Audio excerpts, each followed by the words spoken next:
Salut, c'est Trado. Voilà ma vidéo de mise à jour pour leur nouvelle séance encourageante aujourd'hui à plusieurs titres.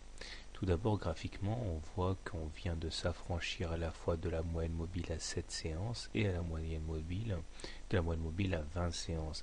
C'était quand même pas couru d'avance, puisque l'orientation baissière de la M7 me faisait penser qu'on aurait dû batailler un petit peu plus dur, mais en fait le fait qu'on l'ait gapé dès l'ouverture, c'est-à-dire qu'on est ouvert au-dessus, a permis de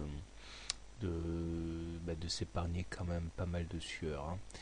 Donc on continue et il semble que les 61,8% de retracement de Fibonacci continuent de jouer le scénario qui tienne la corde, puisqu'on n'a toujours pas touché la médiane de la fourchette d'Andrews orange, ce qui m'étonne honnêtement, et qu'il semble que l'on rebondisse sur quasiment à 3 fois rien, quoi. Alors dans le sens de ce regain de forme, on voit les indicateurs techniques qui se redressent. Au premier rang desquels le stochastique qui passe à nouveau son signal à la hausse et le momentum qui bascule positif. Seul le MACD, qui est un indicateur beaucoup plus lourd à bouger, continue d'adopter un profil assez médiocre. Mais enfin, bon, globalement, puisqu'on est au-dessus d'une M20 croissante, théoriquement, on bascule en tendance haussière à nouveau. Youpi. Donc si vous êtes haussier sur le CAC, sur l'or, vous pouvez rentrer là, sur les niveaux actuels, en toute logique. La tendance est redevenue haussière.